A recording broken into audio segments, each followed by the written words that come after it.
ساتھ نیاز اللہ خان صاحب بھی موجود ہیں جو سائٹ سیورز پاکستان کے کنٹری ڈائریکٹر ہیں اور ان کا ڈیولپمنٹ سٹڈیز کے اندر بھی ان کے ماسٹرز ہیں اور زراعت کے اندر بھی ان کی ڈگری ہے. ہم ان کو بھی خوش آمدید کہتے ہیں. نیاز Ullah Khan sahib, so thank you so very much for being with us. اچھا, میں پہلا سوال تو ذرا کروں عاطف شیخ صاحب آپ سے کہ معذور افراد کا عالمی دن کیوں منا رہے ہیں ہم پاکستان کے اندر؟ کیا لوگوں کو پتہ نہیں ہے کہ معذور افراد کے مسائل کیا ہیں؟ معذور افراد کا عالمی دن, اس کا میں تھوڑا سا بیک گراؤنڈ بتاؤں گا کہ 1981 میں پہلی دفعہ منایا گیا تھا. 1981 کو یونائٹڈ نیشن نے معذور افراد کا عالمی سال قرار دیا تھا اور اسی سال پوری دنیا میں جو یونائٹڈ نیشن کے ممبر ممالک ہیں انہوں نے اپنے اپنے ملکوں میں کچھ اقدامات کیے تھے, جس میں پاکستان میں منسٹری آف سوشل ویلفیئر بنی, 8% کوٹا انٹروڈیوس کرایا, آرڈیننس آیا, اور یہ کچھ اقدامات اس دور میں کافی تیزی سے ہوئے معذور افراد کے حوالے سے. اور جو وہ سب بچوں پہ فوکس تھے, یعنی اسپیشل ایجوکیشن یا معذور بچوں کی ریہیبلیٹیشن پہ سارے فوکس تھے. اس سال سے یہ دن منایا جاتا ہے پوری دنیا میں. اور اس سے پہلے پاکستان کے اندر کبھی سال بھر میں کوئی ایکنالجمنٹ بھی نہیں, کبھی کوئی ذکر بھی نہیں تھا کسی ڈاکیومنٹ میں, کسی قانون میں کہیں بھی معذوری کا. اور اس کے بعد ہم تواتر کے ساتھ یہ سال مناتے ہیں, سال کا دن مناتے ہیں. فائدہ کیا ہوتا ہے ویسے اس کا؟ اس میں دو چیزیں ہیں. ایک تو یہ کہ معذور افراد جو جن کے حقوق کو انسانی حقوق کے برابر نہیں سمجھا جاتا, میں یہ نہیں کہوں گا کہ ان کے حقوق کو بالکل نظر انداز کیا جائے, ان کو ہم بینیفیشری سمجھتے رہتے ہیں کہ ان کا فائدہ پہنچاؤ بہت ثواب ہوگا. ہم اس چکر میں رہتے ہیں. اور جب اس دن جب ڈسیبل پرسنس کے جو خود لیڈرز ہیں, جو اپنی آرگنائزیشن چلا رہے ہیں, جب وہ سامنے آتے ہیں, کچھ مظاہرے کرتے ہیں, سیمینارز ہوتے ہیں, تو کسی حد تک لوگوں کو پتہ چلتا ہے ڈسیبل پرسن ڈیمانڈنگ ان سے ہمیں سیکھنا چاہیے جی. اور کچھ ان کے جو حقوق ہیں وہ انسانی حقوق کے برابر ہی ہیں, بیسک رائٹس. اچھا, یہ جو ابھی یہ جو ڈیبیٹ ہو رہی ہے, لیٹ می آسک یو ابھی, کہ جو حقوق ہیں معذور افراد کے وہ عام انسانی حقوق کے برابر تصور کیے جانے چاہیے, تو ہم صرف بالخصوص پاکستان کی بات کر رہے ہیں یا دنیا بھر میں ایسا ہی ہوتا ہے؟ میرے خیال میں جو پوری دنیا میں جو کیمپین اسٹارٹ ہوئی ہے, پہلے تو یہی ہوتا تھا کہ ڈسیبل پرسنس کو جو ہے, جیسے بھی عاطف صاحب نے مینشن کیا, کہ ہم بینیفیشریز کی طرف لیتے تھے کہ ان کو ٹھیک کیا جا سکتا ہے, ان کو آپ ریہیبلیٹیٹ بھی کر سکتے ہیں, ان کو آپ سروسز بھی دے سکتے ہیں, تو وہ ٹھیک ہو جائیں گے. لیکن اب جو ہے وہ کانسیپٹ چینج ہو کے ہم بلا امتیاز مواقع کی طرف آ رہے ہیں کہ آپ ان کو ایکول اپرچونٹیز کہاں کہاں کس حد تک پاسبل ہے کہ ہم ان کو دے سکتے ہیں. تو بحث اب یہ چل رہی ہے کہ اب ان کی مدد کر کے ان کو صحیح نہیں کرنا, ان کو جوں کا توں ایکسپٹ کرنا ہے with their qualification and special needs is a معاشرے کو ٹھیک کیونکہ اصل میں پرابلم یہ ہے کہ ہم ڈسیبل پرسنس کو جو ہے اپنا لائف اسٹائل ہے, جس طرح ایک انسان دوسرے انسان سے مختلف ہوتا ہے, بالکل اسی طرح معذور افراد بھی اپنے اندر ایک انفرادیت رکھتے ہیں, اور اس انفرادیت کی وجہ سے ان کو بہت سارے رائٹس کی ضرورت ہوتی ہے. کتنی آپ نے اچھی بات کی کہ معذور افراد کا ایک لائف اسٹائل ہے, آپ کو وہ ایکنالج کرنا ہے بجائے اس کے کہ آپ اپنی آخرت سنوارنے کے لیے آپ ثواب کے لیے کام کرتے ہیں. اچھا محمود صاحب, میرے دوستوں کا نقصان یہ ہوتا ہے میں ان کے پاس سب سے آخر میں آتا ہوں. So let me first go to Shabbar and Niaz Ullah Khan Sahab. Ali شبر صاحب, اب یہاں پہ جب لوگ یہ دیکھ رہے ہوں گے وہ کہیں گے جی کسی نے ایم فل کیا ہوا ہے باہر سے, کسی نے ماسٹرز کیا ہوا ہے, اور آپ یہاں پہ کہہ رہے ہیں کہ آپ کے حقوق ہی نہیں ہیں انسانی حقوق کے برابر. تو ماشاءاللہ آپ نے you have done wonderfully well for yourself. تو کیا آپ کو مزید حقوق چاہیے؟ آپ نے پی ایچ ڈی کرنی ہے, دوہری پی ایچ ڈی کرنی, کیا کرنا ہے آپ نے؟ ایکچولی پاکستان میں جو ہے, پاکستان بلکہ پوری دنیا میں جو ہے ڈسیبلٹی کو دیکھنے کے دو ایکسٹریمز ہیں. ایک ایکسٹریم یہ ہے کہ یا یہ معذور ہیں, ان کو ہمیں مدد کرنی ہے, ان کو ایک سائڈ پہ بٹھاؤ, یہ اللہ والے لوگ ہیں, ان کی دعائیں لو. اور دوسرا ایکسٹریم یہ ہے کہ یا یہ ماں باپ کی گناہوں کی سزا ہے, یہ کوئی کام نہیں کر سکتے, ان کو ایکول اپرچونیٹیز نہیں دو, ان کو کوٹا سسٹم میں ان کو جو ہے کوئی نہ کوئی ہمیں بینیفٹ دینا چاہیے, ان کو کوئی سائٹ پہ رکھو, ہم ان کے لیے کام کرتے ہیں اور یہ ہمارے معاشرے کے لیے بوجھ ہیں. ٹھیک, تو یہ ایٹیٹیوڈز بیریئرز ہیں, یہ ہم نے ختم کرنے ہیں. جب یہ بیریئرز ختم ہونا شروع ہو جائیں گے, آٹومیٹکلی معذور انسان آپ کو معاشرے میں ایک اہم کردار ادا کرتا نظر آئے گا. اچھا, آپ نے یہ خود بیریئر کس طرح ختم کیا؟ دیکھیں نا ماشاءاللہ آپ اتنے کوالیفائڈ ہیں اور اتنا اچھا بولتے ہیں, یہ آپ نے بیریئر ختم کیے ہوں گے نا, تو کیا آپ کا ایکسیپشن ہے؟ میں کہوں کہ میرے پاس 5 ایکسیپشنز بیٹھی ہوئی ہیں, یا یہ جنرل رول ہے پاکستان میں؟ یہ اس کے بارے میں یہ میں کم ہی بول سکتا ہوں، کیونکہ میں نے جن جن لوگوں سے انسپائر ہو کے یہ کام کیا وہ سارے آپ کے اسٹوڈیوز میں بیٹھے ہوئے ہیں. اچھا that's very good, I didn't know this. چلے یہ تو بڑی ڈسکوری ہوئی میرے لیے.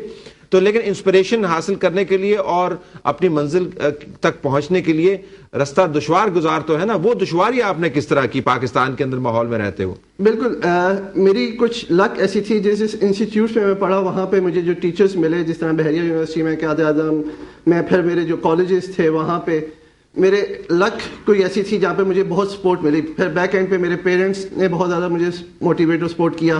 پھر جب میں پروفیشنل لائف میں آیا، عاطف شیخ صاحب، عابیہ صاحبہ، نیاز اللہ صاحب نے مجھے بہت سپورٹ کیا.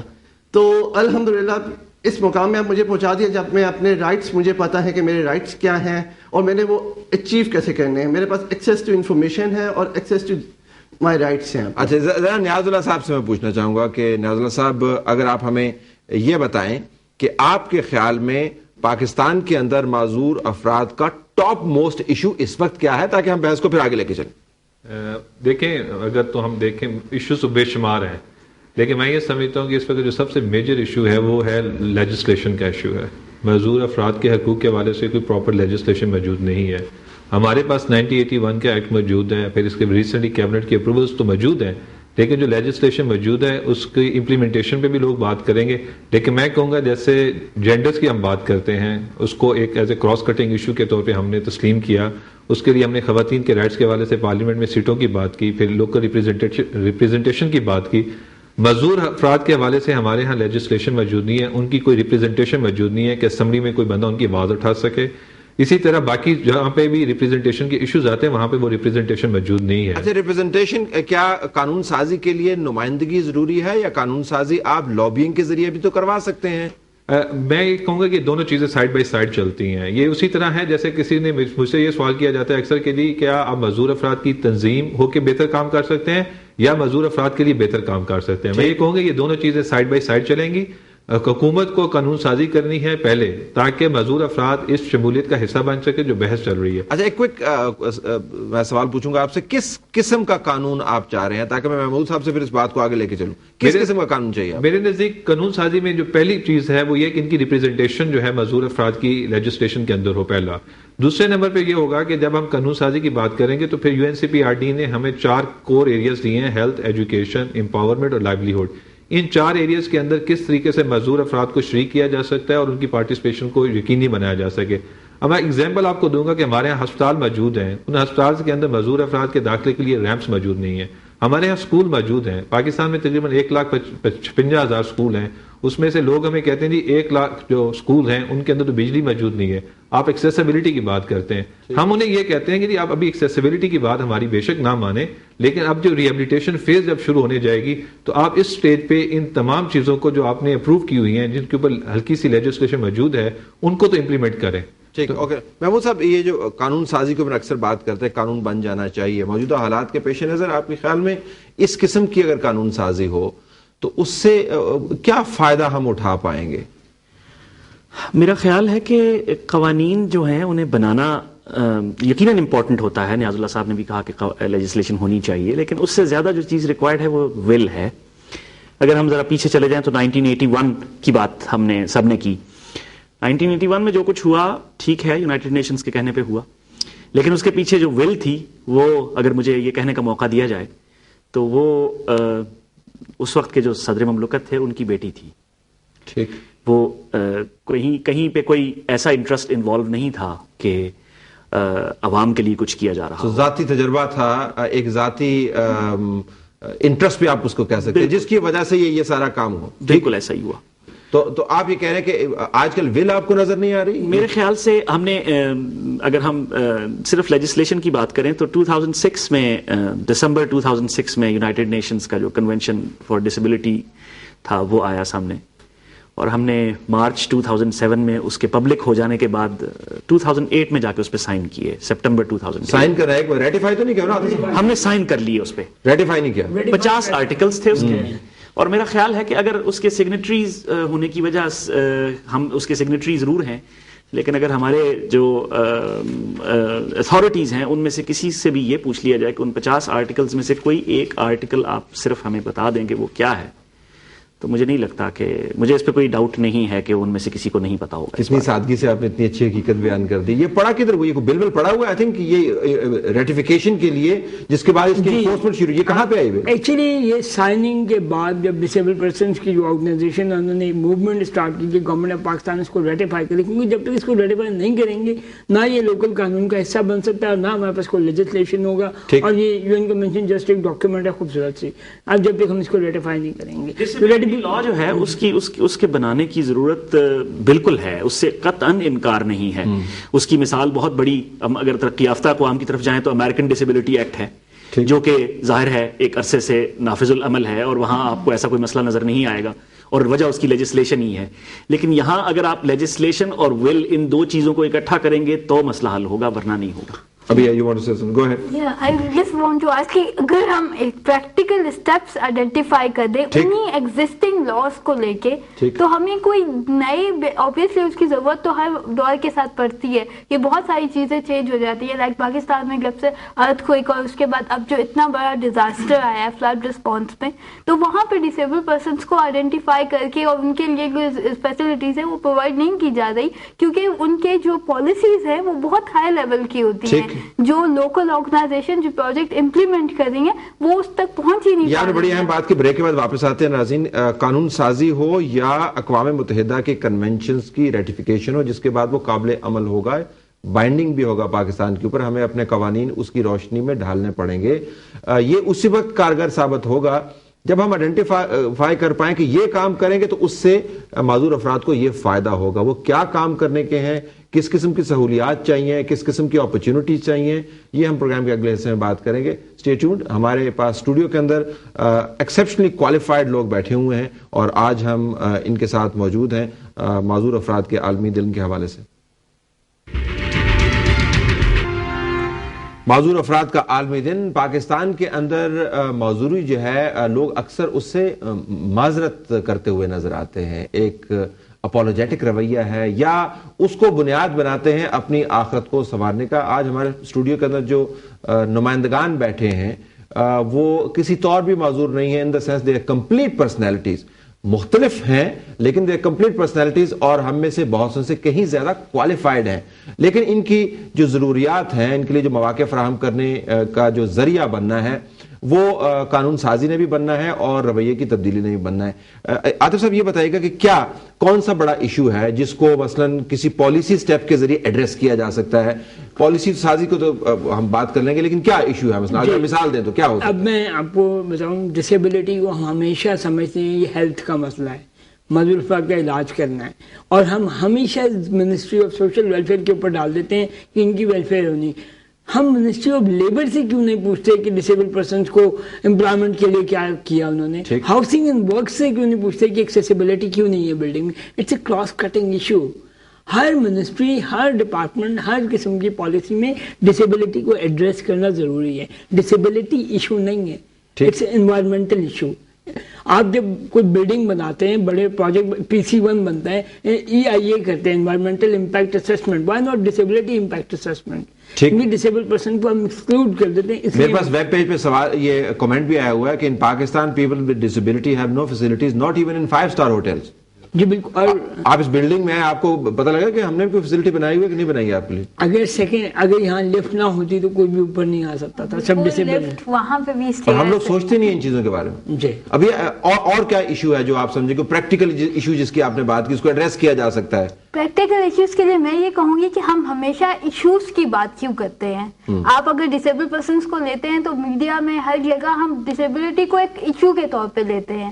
کیوں؟ جو میں نے ایشو ہی ابھی کہا, اچھا آپ دسیے کہ کیا کہنا چاہیے. حالانکہ ڈسیبل پرسنس ایک ایشو نہیں ہے, ان کی جو کنسرنز ہیں ان کو آپ پریکٹیکل اسٹیپس کے تھرو جو ہے وہ آئیڈینٹیفائی کریں اور ان کو رسپونڈ کریں. آپ اپنا ایک کنسرن بتائیں, چلے آپ نے تصحیح کر دی. اگر ہم وومن ود ڈسیبلٹیز کی بات کریں تو they are facing triple kind of discrimination. It's true in community, آپ ان کی جو ہے physical disability being a woman وہ ڈسکریمنیٹیو ہیں. سیکنڈلی یہ کہ اگر ان کی کوئی فزیکل ڈسیبلٹی یا ہیئرنگ امپیئرمنٹ ہے یا ویژول امپیئرمنٹ ہے تو دے ول فیس ڈبل ڈسکریمنیشن. اور تھرڈلی یہ کہ ان کے پاس مواقع نہیں ہے روزگار کے, ان کو ایک کمیونٹی میں ایک برڈن کے طور پر تصور کیا جاتا ہے. خاندان والے بھی ان کو برڈن سمجھتے ہیں, کمیونٹی برڈن سمجھتی ہے, ریاست تو خیر ہم سبھی کو برڈن سمجھتی ہے, اس کی طرف تو توجہ دینی نہیں چاہیے, لیکن ہم بات ریاست سے اس وقت کر رہے ہیں. How do you address this? یہ تو سوشل ایشو ہوا نا. یہ تو سوشل ایشو ہے, لیکن اس کو ایڈریس کرنے کے لیے بہت ساری چیزیں انوالو ہیں. اس کے لیے ان کو ایجوکیشن کی اپرچونیٹیز دی جائے, ان کی فیملیز کو جو ہے اتنا موٹیویٹ کیا جائے کہ کمیونٹی کے تھرو ان کو سپورٹ کیا جائے. اور یہ موٹیویشن کون دے گا؟ یہ موٹیویشن دوسرے ڈسیبل پرسن جو کہ اس جگہ پہ پہنچ چکے ہیں, جن کو کسی نہ کسی طرح سے ان کی سپورٹ کیا, ان کی فیملیز نے, ان کے گھر والوں نے, ان کی کمیونٹی میں, تو ان لوگوں کو ایک دوسرے کے ساتھ ملوایا جائے. اور مثال کریٹ کرنی ہے ہم نے, اچھی مثال سامنے لے کے آنی ہے کہ یہ ہو سکتا ہے پاکستان کے اندر. محمود صاحب وڈ یو ایگری کہ کوئی آپ ایشو آئیڈینٹیفائی کریں جس کو پالیسی چینج کریں تھوڑی سی, یا قانون سازی کریں, یا ول ہو, تو وہ چینج ہو سکتا ہے؟ میرا خیال ہے کہ ہم سب سے پہلے تو یہ چیز کنسیڈر کر لیں اور اس کو بڑی اچھی طرح سمجھ لیں کہ ہمیں یہ پتا ہے کہ ہمارے ملک میں it's more than 12 million people those who are facing different kind of disabilities. 1 crore 20 lakh یہ ہماری وفاقی مردم شماری کمیشن کی رپورٹ کہتی ہے, جو شاید کم ہو حقیقت سے, کیونکہ اعداد و شمار جو ہیں بالکل ٹھیک رپورٹ بھی نہیں ہوتے ہیں. ٹھیک. اور جب ہمیں یہ پتا ہے کہ ہمارے ملک میں 1 کروڑ 20 لاکھ لوگ جو ہیں وہ ڈسیبلٹی سے دوچار ہیں کسی نہ کسی طرح, تو ہمیں الگ سے کچھ ڈپارٹمنٹس بنانے کی, اسپیشل ایجوکیشن کا کانسیپٹ مجھے آج تک سمجھ نہیں آیا. ٹھیک. کہ ہمیں ایک اسپیشل ایجوکیشن ڈپارٹمنٹ بنانے کی کیا ضرورت تھی؟ ہم اسی اپنے ایجوکیشن ڈپارٹمنٹ کے اندر ایسا کوئی سسٹم کیوں نہیں ڈیولپ کر سکتے تھے کہ جو پیپل ود ڈسیبلٹیز کی ایجوکیشن کا معاملہ بھی. اچھا, میں آپ سے کاؤنٹر کو سوال کرتا ہوں کہ آپ کا مقصد تو کنسرن کو ایڈریس کروانا, میں ایشو نہیں کہہ رہا, کنسرن کو ایڈریس کروانا ہے نا, وہ اسپیشل ایجوکیشن کے ذریعے ہو یا کسی ایجوکیشن کے ڈپارٹمنٹ سبسڈی کے ذریعے ہو, آپ کا ایشو تو کنسرن تو ایڈریس ہو گیا نا. بالکل درست ہوا, لیکن جب آپ نے اس کو اسپیشل کر دیا اور اسے آپ نے باقی مین سٹریم سے سیپریٹ کر دیا, تو آپ نے دراصل مسئلے کو, آپ کے ہاں تو ویسے او ایس ڈیز کی جو ٹرمینالوجی ہے اسے کیا مراد لی جاتی ہے, تو آپ نے مسئلے کو سائڈ پہ لگا دیا. ہاں گو اہیڈ. میں ان کی بات سے تھوڑا سا یہ کروں گی کہ جب ہم اس وقت جب منسٹری سٹارٹ کی گئی تھی تو وہ بہت زیادہ امپورٹنٹ تھا, کیونکہ اس وقت جب میں نے اور عاطف صاحب نے جب اسپیشل ایجوکیشن سینٹر میں ہی ایجوکیشن لی ہے, تو اس وقت ہمیں لگتا تھا کہ that was the need for the time. لیکن اب جو ہے مین اسٹریمنگ کی طرف آ رہے ہیں, لوگوں میں اویئرنیس آ گئی ہے, تو that's why we are talking about more mainstreaming. Mahmood صاحب آپ چھوٹی سی مثال دیتا ہوں اس کی. آج سے کوئی 2-1 برس پہلے میں نے ایک آڈیو فائل اپنے کمپیوٹر میں پلے کی جو کہ آڈیو ڈسکرائبڈ مووی تھی.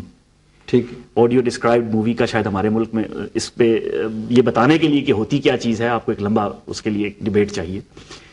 وہ مووی جب میں نے پلے کی تو اس کو بظاہر کوئی سنی سنائی آواز تھی جو اس کو ڈسکرائب کر رہی تھی. بہرحال اس نے بتانا شروع کیا کہ this is funded by department of education, the government of United States, and I am proud to be the first ever American president to read it. امریکی صدر George W Bush was the reader. And he did not make any mistake? I listened to the movie for around 95 minutes and I loved it. I'm sure. اچھا, بڑی اچھی بات ہے جی. ویسے چلے ان کے حوالے سے بھی کوئی اچھا کام سامنے آیا. علی جبر صاحب, نیاز صاحب, آپ اس طرح ڈیبیٹ میں آئیے, وہ کنسرن آئیڈینٹیفائی کیجئے جو کہیں پر پالیسی موڈیفائی کرنے سے, سوشل رویہ چینج کرنے سے اس کا بڑا امپیکٹ ہو سکتا ہے. گو ایہڈ. کنسرنس تو جس طرح عاطف صاحب نے کہا کہ it's a cross cutting issue, لیکن میرے ذہن میں جو پہلا کنسرن ہے وہ یہ کہ ایکسیپٹنس. ہم ڈسیبلٹی کو کبھی ایکسیپٹ ہی نہیں کرتے. ہم ہمیشہ پیشنٹ اور ایک ایسا بندہ سمجھ کے جو کہ ایک معاشرے میں کبھی جو ہے امپورٹنٹ فگر کبھی بھی نہیں کہلاتا, اسے پیچھے چھوڑ کے آگے چلنا شروع کر دیتے. اچھا, یہ کنسرن ہے کہ اس کو ایڈریس کس طرح کیا جائے, اس کا مداوع کرنا ہو تو کیا کریں؟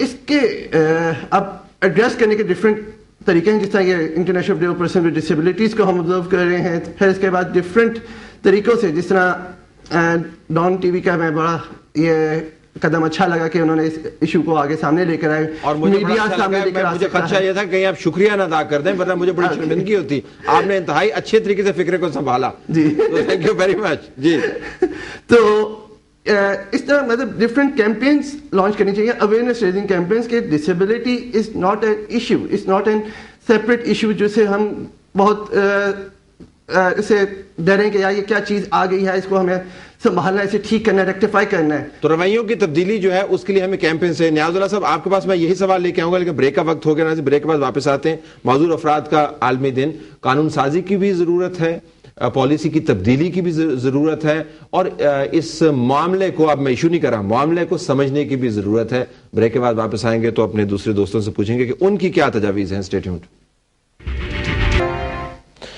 پروگرام میں خوش آمدید ناظرین. ہم خدا ترس بھی ہیں, لیکن بعض اوقات اپنی کم فہمی کی وجہ سے بہت سے ایسے رویے اپنا لیتے ہیں کہ جو ظالمانہ رویوں کی کیٹیگری کے اندر آتے ہیں. مثلا مجھے یاد پڑتا ہے کہ جتنے بھی ٹیلی ویژن کے اوپر میں ڈرامے دیکھتا آیا ہوں, اس کے اندر معذور افراد کو یا تو ایک وجہ تضحیک بنایا گیا, یا ان کو کسی نہ کسی طریقے سے جرائم پیشہ افراد کی کیٹیگری کے اندر رکھا گیا, اور یا پھر ان افراد کے طور پر پیش کیا گیا جن کو اللہ واسطے مدد کی ضرورت ہے. ہم نے کبھی یہ نہیں سوچا کہ یہ لوگ ہمارے اپنے ہیں اور یہ ہم ہی ہیں. اصل میں صرف یہ ہے کہ یہ ان کا لائف سٹائل جو ہے ذرا مختلف ہے, اور ان کی جو خاص ضروریات ہیں اس مختلف لائف سٹائل کی وجہ سے ان کو کس طریقے سے ہم ایڈریس کر سکتے ہیں. ایک, ہم نے کبھی یہ نہیں سوچا کہ ہم سے زیادہ کوالیفائڈ لوگ ہیں. آج ہمارے اسٹوڈیو میں 5 کوالیفائڈ لوگ موجود ہیں اور معذور افراد کے نمائندہ کی حیثیت سے. نیاز اللہ خان صاحب, آپ بتائیے گا کہ ابھی ہم بریک سے پہلے بات کر رہے تھے کہ کوئی ایسے ایشوز جو آپ کے ذہن میں ہو جو تھوڑی سی تبدیلی سے, پالیسی کی تبدیلی ہو, رویے کی تبدیلی ہو, اس کا بڑا فائدہ ہوا ہو معذور افراد کو, یا ہو سکتا ہو. میں ابھی ریسنٹ ایگزامپل دینا چاہوں گا کہ جو پاکستان کی نئی ایجوکیشن پالیسی آئی ہے, اس میں فرسٹ ٹائم ہوا ہے کہ انہوں نے ریکگنائز کیا کہ جی انکلوسیو ایجوکیشن اور چائلڈ فرینڈلی ایجوکیشن ہوگی, جس کی وجہ سے اسپیشل چلڈرن انہوں نے ٹرم یوز کیا, جس سے میں ایگری تو نہیں کرتا, لیکن بہرحال that is a good opportunity for us کہ وہ ان لوگوں کو مین اسٹریم ایجوکیشن میں ان کو ہوگا. اس کا جو سب سے بڑا بینیفٹ ہے کہ اس وقت, اگر میں فگرز میں نہیں جانا چاہتا لیکن اندازہ آپ کو بتا دوں, جو بائیس فگر ہے وہ 600,000 کی ہے. انڈیپینڈنٹ سورسز اس کو 2 ملین کہتے ہیں کہ وہ چلڈرن ہیں جو ڈسیبلٹیز کی وجہ سے اسکول جانے چاہیے, اور انٹرسٹنگ فگر یہ کہ اونلی 32,000 چلڈرن جو ہیں وہ اسکولز میں جاتے ہیں. The rest they are not in the schools, they are either in madrasa. جانے کتنے چاہیے, دوبارہ فرمائیے گا. جو منیمم فگر ہے اگر ہم گورنمنٹ کا کنزرویٹو اسٹیمیٹ لگاتے ہیں وہ 600,000 ہے. انڈیپینڈنٹ سورسز اس کو کہتے ہیں 1.2 ملین, اور این جی اوز کہتی ہیں 2 ملین. یعنی 20 لاکھ میں سے صرف 33,000 بچے ایسے ہیں جو اسکول جا پاتے ہیں, حالانکہ 20 لاکھ لوگوں کو, 20 لاکھ بچوں کو جانا چاہیے. ایگزیکٹلی. اب آپ یہ سوچیں کہ ایک تو اس کی بڑی وجہ یہ ہے کہ میں اس چیز کی مخالفت میں یا بحث میں نہیں پڑتا کہ اسپیشل ایجوکیشن ہے یا نہیں ہے, لیکن یہ سب سے اہم بات یہ ہے کہ اسپیشل ایجوکیشن اس ملک کی نیڈس کو پورا نہیں کر سکتا اگر ہم صرف اسپیشل ایجوکیشن پہ. اس کی وجہ یہ ہے کہ آپ مجھے یہ بتائیں کہ اگر ایک شہر کے اندر ایک اسکول سینٹر میں ہے تو ایک بچہ جو شہر کے کونے میں رہتا ہے اس کو وہاں تک کون لے کے آئے گا, کون چھوڑ کے جائے گا. یہ والے چھوٹے چھوٹے ایشوز کو اگر ہم دیکھیں تو ہمارے لیے یہ سب سے آسان کام یہ ہے کہ جو قریبی نیبرہڈ ہے ان سکولز کے اندر جو بچے ود ڈسیبلٹیز ہیں ان کو انرول کیا جائے, ان کو وہیں پہ تعلیم کے مواقع معاہد. اچھا, لیٹ می آسک یو اسی نقطے کو بڑھاتے ہوئے عاطف شیخ صاحب کہ اگر 20 لاکھ 2 ملین نے بتایا بچے جو اسکول جانے چاہیے معذور, ان میں سے صرف 33,000 جا رہے ہیں, تو باقی بچے اسکول کیوں نہیں بھیجے جا رہے؟ دیکھیں ہم نے یہ بھی سنا ہے کہ پاکستان کے اندر آج کل کچھ میں رپورٹ بھی پڑھا تھا کہ کھانے پینے کے اوپر خرچہ لوگ کم کر رہے ہیں کیونکہ مہنگائی ہے, لیکن خرچہ بڑھ گیا ہے تعلیم کے اوپر. یعنی ایک طرف ہمیں معاشرے کے اندر بچوں کو تعلیم دلوانے کا رجحان بڑھتا ہوا نظر آتا ہے, دوسری طرف جو معذور افراد ہیں اور جو معذور بچے ہیں وہ ہم اسکولوں میں نہیں, کیوں نہیں بھیجتے ہیں؟ وہ اس لیے اسکول میں نہیں بھیج سکتے کہ جہاں تک ابھی نیاز صاحب بات کر رہے تھے کہ اسپیشل ایجوکیشن جو سینٹرز ہیں وہ بہت لمیٹڈ ہیں, ہر جگہ نہیں ہیں, اور جو عام اسکول ہیں وہ بالکل بھی ایکسیسیبل نہیں ہیں. اگر ویل چیئر پہ ہے بچہ تو وہ کس طرح اسکول جا سکتا ہے, اور اگر کوئی ویژولی امپیئرڈ بچہ تو کیا اس کے لیے بریل میں وہاں بکس اویلیبل ہیں جو کہ اسپیشل ایجوکیشن سینٹر میں کسی حد تک سہولیات کی فقدان کی بات کریں. اگر تمام اسکولوں کو بیسک ڈسیبلٹی فرینڈلی فیسلٹیز ڈال دی جائیں تو وہ بچے اپنے قریبی اسکولوں میں دوسرے بچوں کے ساتھ. یہ بھی رویہ ہو سکتا ہے ابھی کہ جو ہم, جس طرح میں نے کہا کہ ہم خدا ترس بھی ہیں اور خدا خوفی کے بغیر بہت سے کام بھی کرتے ہیں, کم فہمی.